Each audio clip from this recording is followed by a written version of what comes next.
Well, good afternoon. I'm John McNair, Inspiration's Director of Content, and welcome back to the final session of this two-day conference on new energy infrastructure and energy storage. A little later on, we'll have a panel focusing on bankability and investment appetite. But first, we're looking into the business models that are presenting themselves and being created as the grid moves from a centralized model to something quite different indeed, with distributed generation, a lot more storage, and much more demand side response, amongst other things. Now, to help me delve into the topics within this debate, I'm very pleased to be joined by, firstly, Aditi Tulpule, legal counsel at Elexon. Now, Elexon manages the balancing and settlement code in the GB wholesale energy market. Then next we have Karl Walker, who's the COO at Power Transition.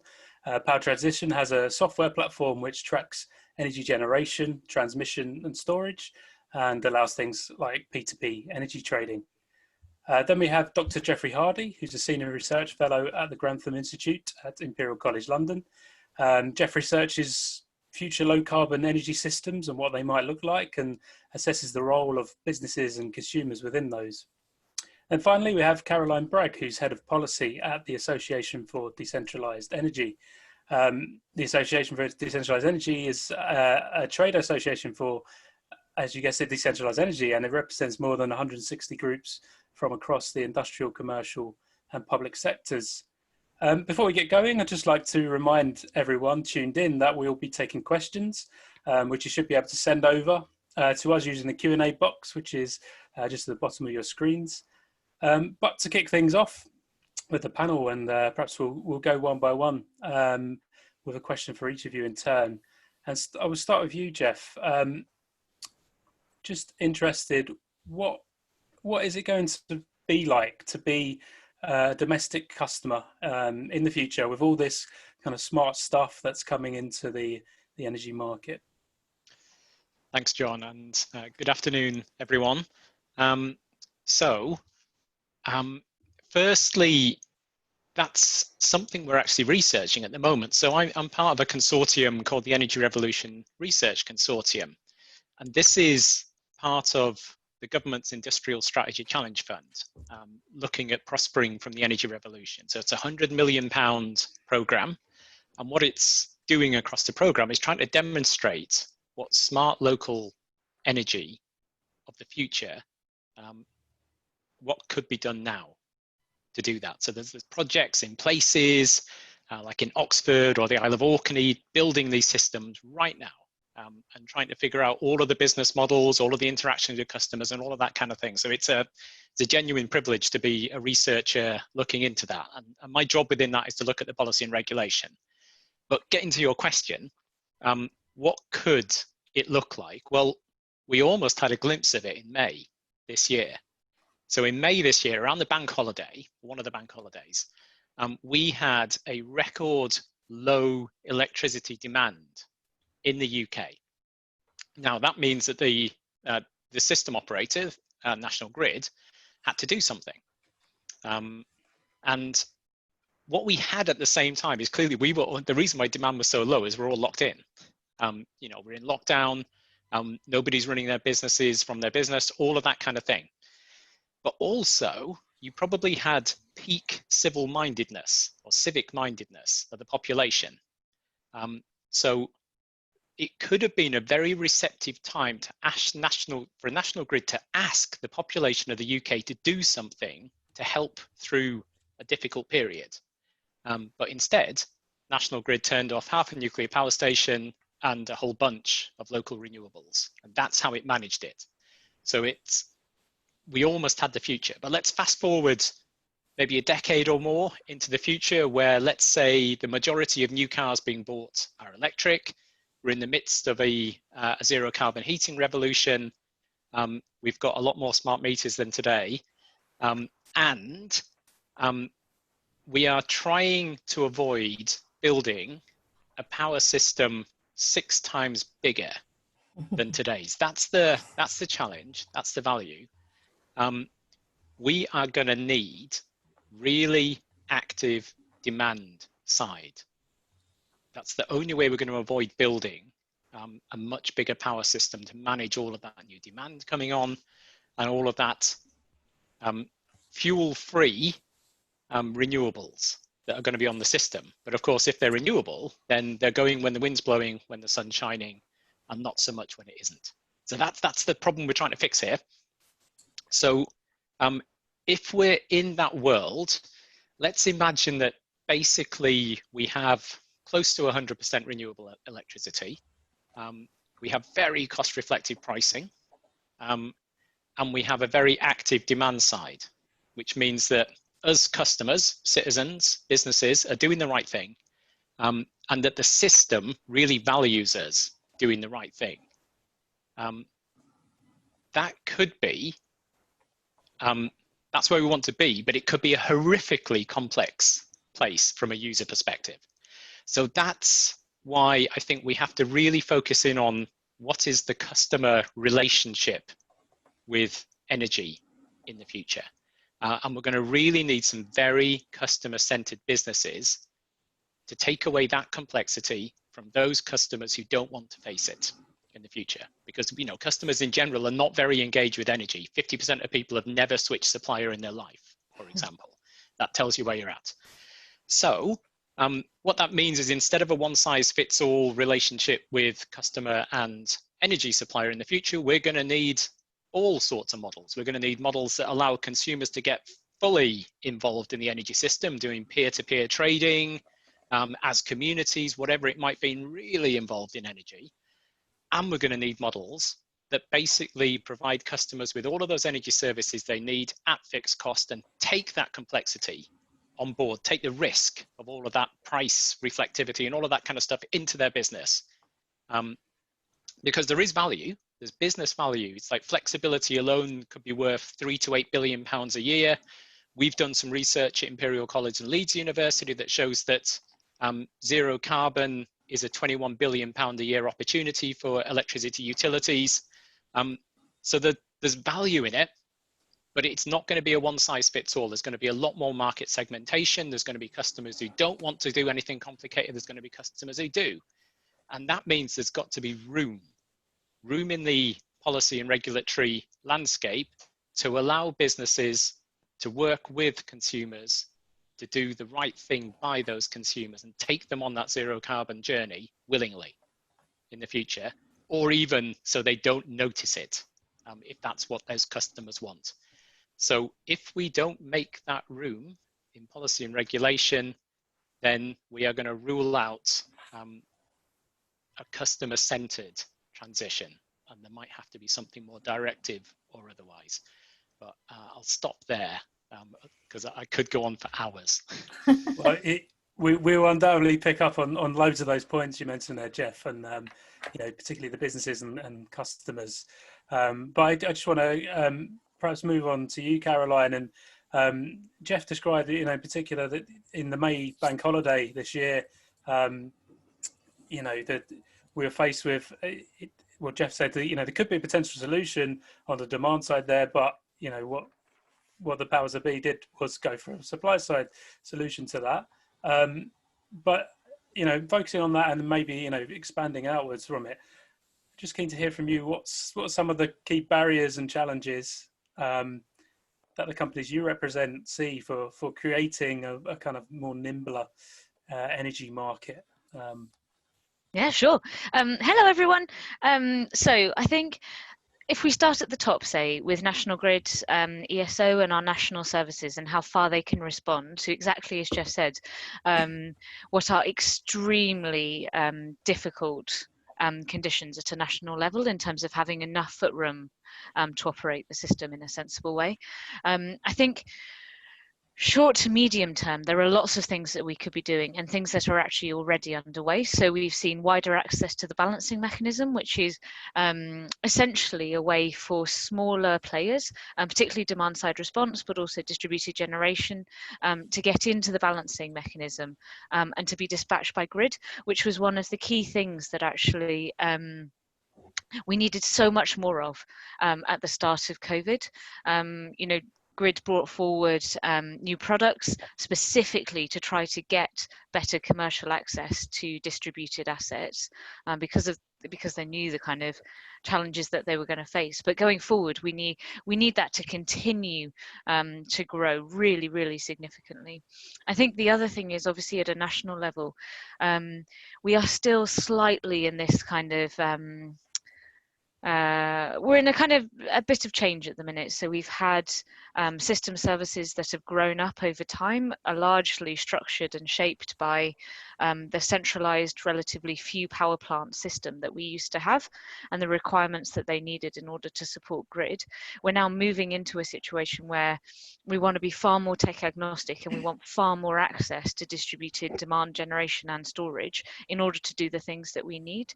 Even more than that, we need system services that are probably far more responsive going forward. You know, a lot of the products that we used to have were sort of you know, response times on the orders of minutes, tens of minutes, something like that. Now we're into the order of seconds. And I think working through that at an ESO level so that we can get a really nice liquid market with loads of distributed assets coming through is one of the things that we need to do kind of short to medium term. I think the other really important thing that's going to happen over the next little bit, where there are still some barriers, but it's also really exciting, is that you know, the world that you described, that this more decentralized, decarbonised system, is going to need so much more in terms of a smart distributed electricity networks.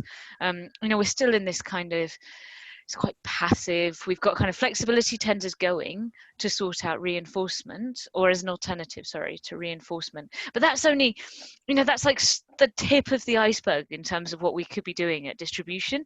And it's so important because in the future, I think what you're going to see is much more congestion actually starting to come through, either because we're trying to pull stuff up to help us at a national level, or because we're building out, exactly as you say, EVs, heat pumps, lots more distributed renewable generation.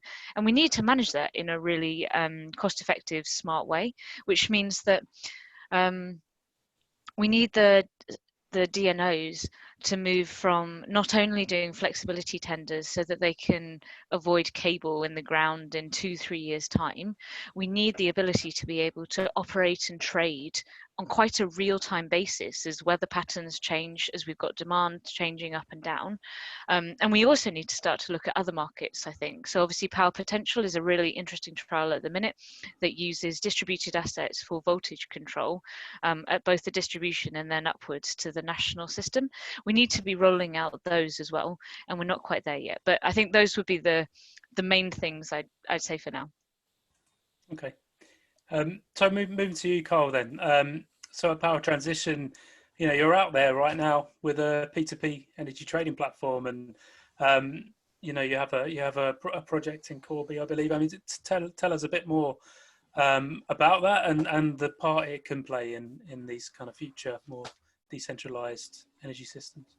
Yeah, sure. Thanks, Jonathan. And yeah, hello to everyone. It's an absolute pleasure to be here, and with my esteemed panelists, an absolute joy. So I think just to kind of capture a little bit about what we're doing. Obviously, we're a solution provider. So, you know, and I think it's probably sort of helpful just to cover a little bit of background in terms of our motivation, which is really around the acceleration towards the grid decarbonisation that, you know, Caroline and Jeff are talking about, which is what we need, obviously. And I think we recognise that there was a real need for improved trust around data provision. And I think we could sort of all agree that there's a real lack of standardisation and complexity in the energy sector in particular. And this is really what kind of incentivized us to work towards developing a software solution, which we like to consider ourselves as the trust layer for the energy sector.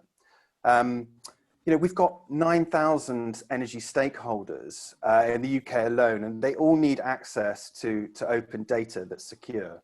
It needs to be immutable, and it's got to be accessible, and it needs to be provided via a platform or a number of platforms. And you know, as Caroline alluded to, this needs to be in real time.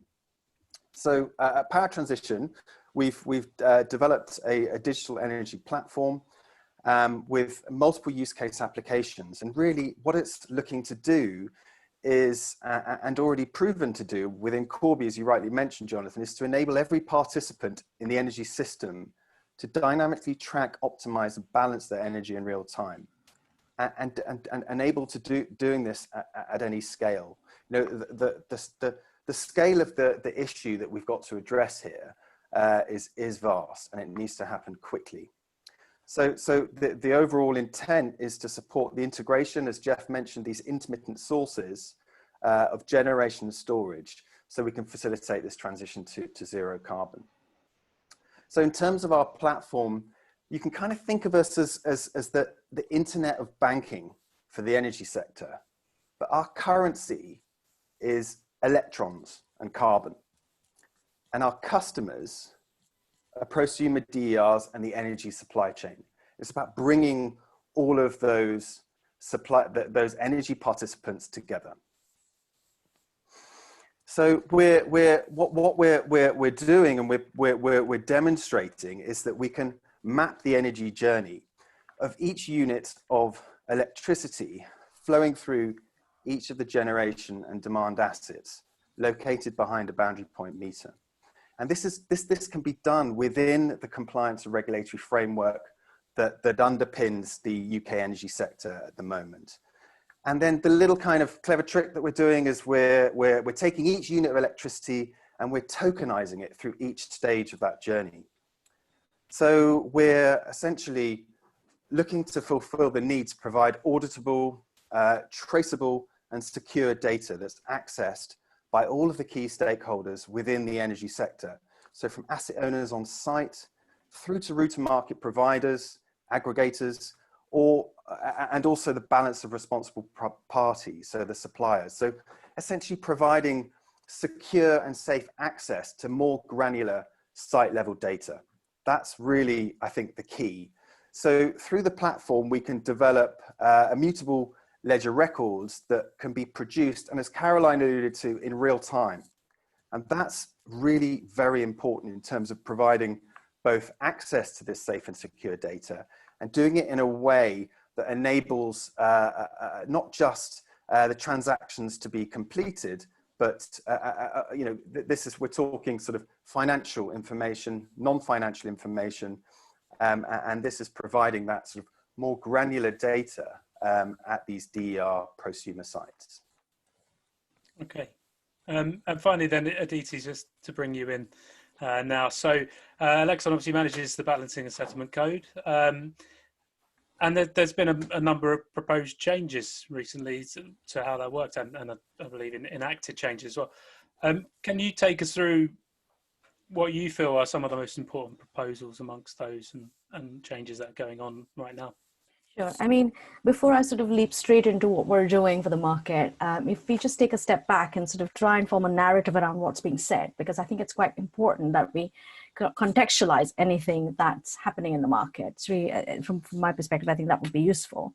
So I think it's clear that, you know, there's 4 Ds that we're talking about, and these people would probably heard this said several times, but we're talking about decentralization, democratization, that is through open data, for example, access to information for parties that have not traditionally been a part of recipients of that data, digitalization, which I think neatly ties up with, I think, what Karl was just saying about automating systems or potentially providing transparent access and reliable access to data, and decarbonization, of course, which Jeff's mentioned quite clearly, both Caroline and Jeff did, in fact. So the challenge at the moment is moving from a centralized system with fewer players, fewer market players, to a more decentralized system with multiple players. And what that means is we're really moving from a static system to an incredibly dynamic one. And I think we're seeing that already in action. I mean, the May event, which actually resulted in sort of negative energy prices, so negative system prices, along with the shutting down of a nuclear plant, which is not typical, I might add. I'm pretty sure my fellow panelists will agree.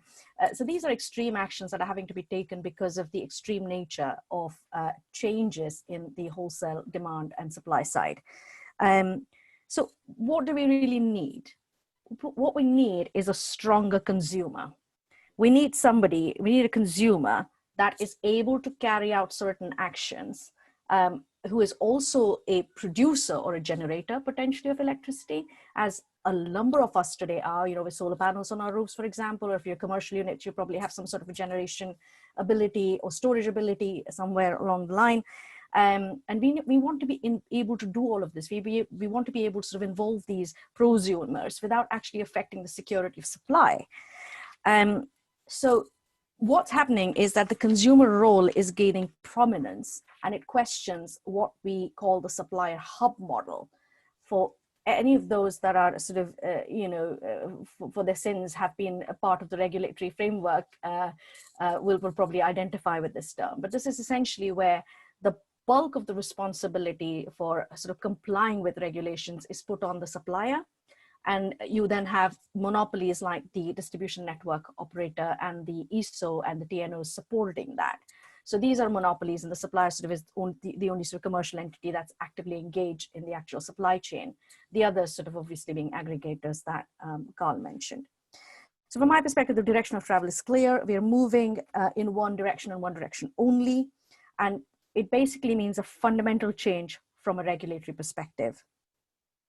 Now the regulatory system has been architected to basically ensure security of supply. So that is critical. We cannot basically in haste and trying to sort of change something quite quickly, we can't actually jeopardize what we have because it works. Our lights are on so far. So, all of us with good reason, are sort of concerned about sort of breaking something down without fully appreciating what that might mean. Now, taking the regulatory landscape to actually match the commercial model or where we actually want to go is probably going to require technology that can be trusted. And this is a key point. We need a system that is standardized, automated, and regulated. And by system, I mean potentially digital energy platforms. Ability for prosumers to engage directly, working out how the supplier model and the balanced responsibility that's imbibed in it is sort of worked out when you're talking about peer-to-peer, where a supplier probably won't even be involved. And now, the most important thing is all of these wonderful, innovative ideas need to translate into revenue streams for investors to get interested. And that's where Elexon comes in. So Elexon is the balancing and settlement code manager, as Jonathan mentioned. So our role is essentially settling commercial contracts between suppliers and generators, typically in the wholesale market. And we also sort of help to work out the system price, which is effectively where somebody gets it wrong and then gets penalized to make sure that their commercial position and the actual position is married up. So we are actually leading from the front, and that brings me to the key changes that we're actually bringing in from an Elexon perspective. Caroline mentioned the wider access mechanism, which went live in December last year. And that's kind of been a step change in the way that virtual lead parties are actually able to participate in the balancing mechanism. So that's been quite an important change. But quick on the heels of that, we've also got P375, which I myself was involved in as well. And this is basically going to allow these virtual lead parties, which is traditional aggregators, to actually use assets that are sat behind the boundary point to provide balancing services without affecting the supplier's balance responsibility position. This is quite important in order to free up these two concepts. So the supplier still retains responsibility for what it does, for the shots it calls and for the predictions it makes. And the supplier then is hedged against the risk of the virtual lead party potentially not performing as it advised, or indeed the supplier not performing as it advised, and that being the virtual lead party then being affected by it. So it's quite an important change. It's actually allowing for settlement to take into account events that are happening behind the boundary point, and it's the first time that that's happened. We also have P376, so where you don't want to put asset meters, so where you have this asset basically, which is, so think of it as, I don't know, a bunch of solar panels primarily, sat on a building roof, which is quite significant, let's just say, and they're not connected to the boundary point. They don't have their own export imbands and pairs, rather MSIT pairs as we call them. And you want to be able to actually use those solar panels to trade. So now with this new setup, you could actually do that, and you could find out just exactly, how your solar panels have behaved. Have they actually generated as much as you said they would? And you could actually make sure that the income and the revenue you get is accurate and a good reflection of what actually happened. Now, if you don't want to measure these things by installing what we're now calling as an asset metering system behind the boundary point, you could actually use a baselining methodology, which is P376, which is a new change that we've brought in as well. Quick on the heels of that, P379 is basically, excited a lot of industry participation, because increasingly, as Jeff mentioned, I mean, the market is going to be EV market for the next few years, at least as we see it as well, which then means, and you already got the likes of Tesla actually, providing packages where they're not just selling vehicles, they're actually also selling electricity. So we want to be able we want to be able to make it possible for these suppliers like Tesla to actually be able to account for the electricity that the vehicle is using versus the electricity that potentially the home's using where the charger is installed separately. So we're facilitating all that. We're trying to make it happen. And of course, P415, which is the upcoming change, which is now going to allow VLPs or virtual lead parties, independent aggregators, access to the wholesale market. So this is a game changer as well. And we think it's just going to, increase from this point on. We expect to get more and more involved at a more granular level. So hopefully that provides a good snapshot. Yeah, indeed. And you mentioned there regulators in your answer, and the whole kind of regulatory regime, really. And I'm just keen to, before we move on to companies and consumers, just keen to touch upon the role of regulators, but also policymakers, and why not let's lump grid operators in that as well, under one broad brush. But given our time constraints, but I'm just keen to hear from each of you, and perhaps maybe start with you, Jeff. What more needs to be done by these groups to kind of encourage and nurture these business models along, and also what are they currently doing wrong? Go on, Jeff, fix it. So what John isn't saying, that both me and Aditi used to work at Ofgem, overlapping for a little bit. So well, firstly, it's not that anything has been designed to be wrong. There's been a good reason why most of things have developed the way they've developed, and a lot of it is bounded in the kind of like the privatization of the electricity and gas industries. All of that stuff is bound up. So a lot of the rules come across, a lot of the thinking is still a very nationalized energy system. So it's kind of like, it's got a rich history, and there's a reason why everything is there. There's a lot of consumer protection bound into all of this. However, if we're going to unleash the sort of future we're all talking about on this panel, where you have, instead of say 60 or 70 large assets creating most of the electricity that is then transferred to very passive consumers, but instead you've got very active consumers and literally millions of assets that could be participating in the energy system, and a whole myriad of different ways in which customers want to engage and devices want to engage, then what that tells you at its heart is you cannot design a regulatory framework that only allows one sort of supplier-customer relationship to exist. That's the supplier hub model. That's what we've all kind of grown up with. So putting it into very stark terms, the regulator, I think, ultimately needs to allow businesses to innovate against the objectives that the energy system has. We've talked about a lot of them already. You've got decarbonisation. Things are going to be decentralized. Things are going to be increasingly digitalized. And there's a question about the extent to which things are going to be democratized, say with local energy or community energy, etc. Those are objectives. It's not for a regulator to dictate how a business is going to meet those objectives. I think you have to let businesses innovate, which means you've got to allow space for different models to come forward, different relationships, different ways of consumers trading energy with one another, different ways of consumers interacting with balancing, all of that kind of thing. Now, that's scary from a regulatory point of view. So in that world where you allow a lot of freedom, so you don't license one business model, you allow a myriad of things to happen, the regulator is going to want two things. So one is it's going to need the data that allows it to follow what's happening in markets and to be able to follow trends, you know, misbehavior, kind of like whatever it might be, harm to consumers. The second thing the regulator will probably need in that world is a commensurately large hammer, because if you're allowing freedom, there has to be a commensurate penalty for bad behavior in the market, because I think it'll be a very principles-led market, not a prescriptive market.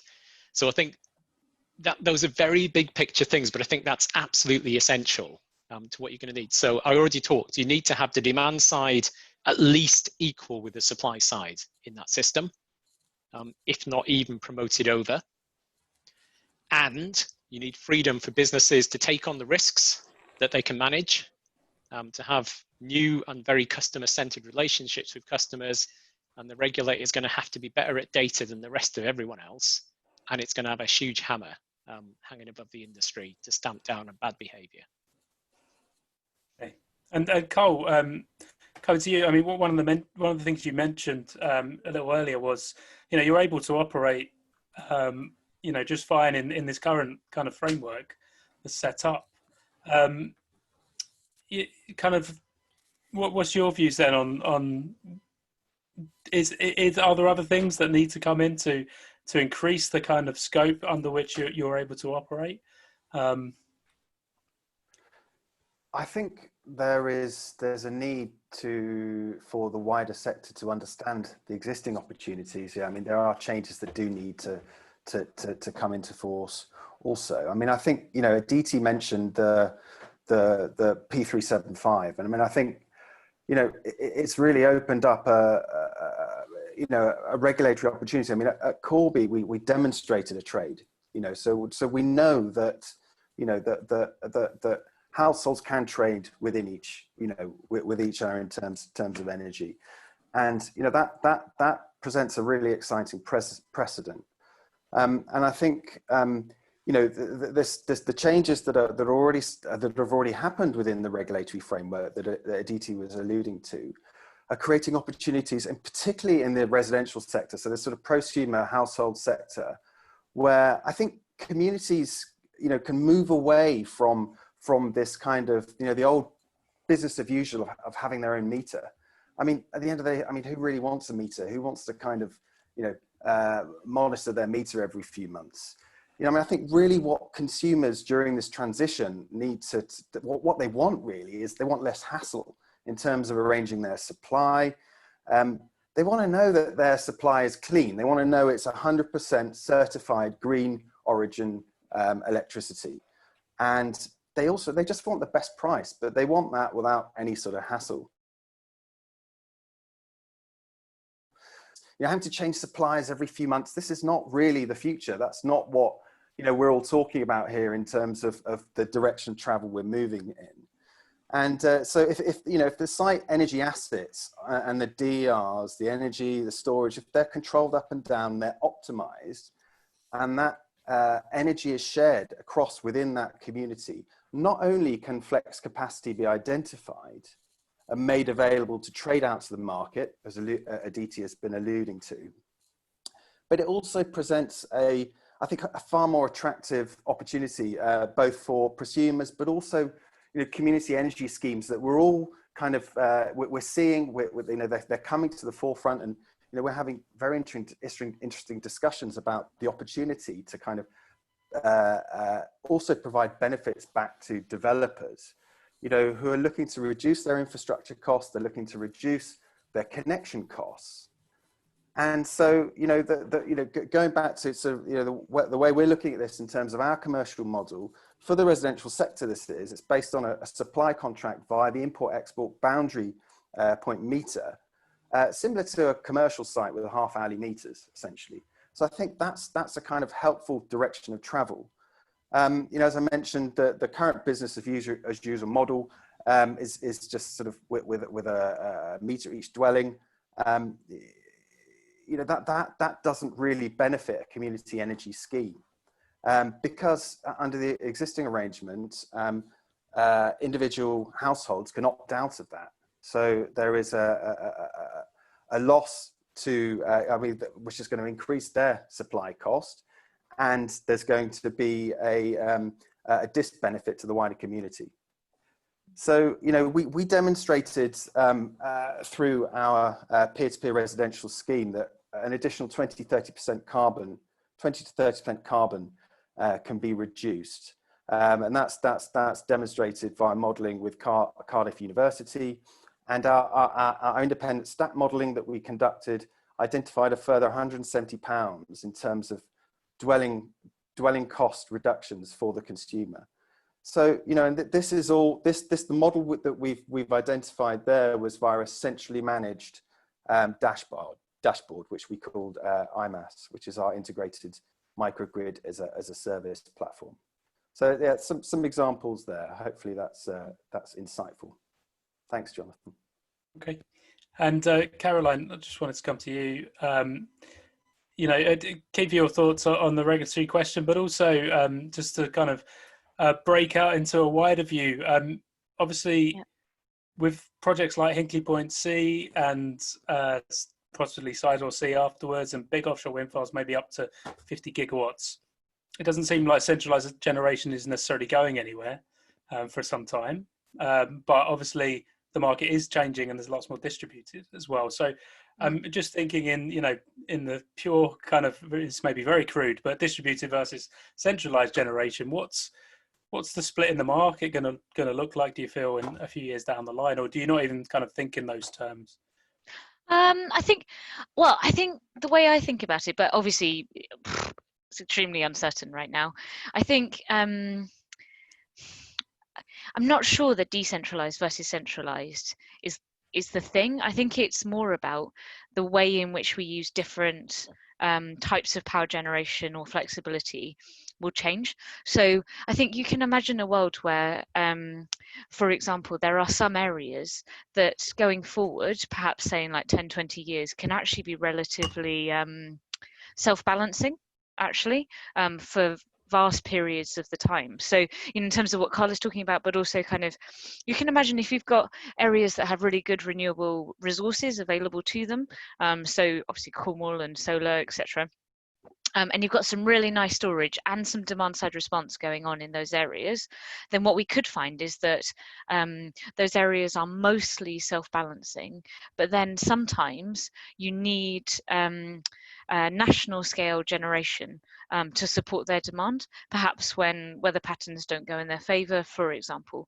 And I think what that means is actually really, really interesting in the sense that centralized, as it were, generation becomes more about this kind of bulk transfer from different regions at a more extreme periods in the grid, potentially, rather than the kind of the base load every hour of every day flowing through. I think there's also something really interesting with that about where we go in terms of the use of the gas system to support the operability of the electricity system, because obviously we are in a situation now where we have an enormous, what we expect to have is an enormously expanding electricity infrastructure. You know, as we get offshore wind off in the North Sea, we get loads of distributed electricity, but the gas system is still extremely uncertain. So what you might find, for example, is that the gas system starts to shrink in terms of where it's using methane. Then we start to have clusters of hydrogen developing. We have heat networks. We have more electrification of heat. And I think the way in which that actually pans out, and I know that there's a question in the chat about the use of thermal storage. I think the way in which we use hydrogen clusters going forward, the way that we're using centralized thermal storage for heat networks, for example, is actually really, really interesting in terms of how the operability of the electricity system will be managed through this transition. I think that's something really important to think about too. Okay, and we've only got 5 minutes left, believe it or not. So we will come to that question again that's been sent in if we have time at the end. But I wanted to touch upon consumers in more detail, and You know, I guess I dare say all of you will have thoughts on this, but perhaps we can go through the panel. But I'll start with you, Aditi. So, you know, we see obviously lots of, I guess, a kind of vanguard leading the way on all of the topics we discussed, and becoming, you know, prosumers. But for the vast majority, are there current incentives, and perhaps not just monetary, but, you know, we've spoken about making it easy for people to use and adopt these systems. Are the current incentives enough to bring along a wider portion of the population? And if not, you know, what could be done to improve that? So I think it's a really good question, because as Caroline did allude, you know, we are starting top down at the moment. We are looking at how we can sort of move the market a step down from being centralized into more decentralized. You've seen DSOs run flex auctions and participating in auctions that are actually lower. So we're interacting with effectively users that are providing less than 1 megawatt of flex power and flex capacity. So it's kind of the bar's coming down, and it's getting more granular. But you're right, in terms of the actual consumers, I think what's going to probably change things is the market-wide half-hourly settlement. So at the moment, a large quantity or large number of our consumers are actually stuck with smart meters that are quite stupid, quite frankly. You know, they're not doing very much for them at all. Because if your meter is not being settled on a half-hourly basis, you're not really participating much in the market. You're having to struggle and go through aggregators, et cetera, et cetera. You don't really have control or information on a minute-by-minute basis or on a half-hourly basis as you would need to actually settle those contracts. So yes, that definitely will change things. And I think suppliers will probably want to jump on that straight away, offering time of use tariffs.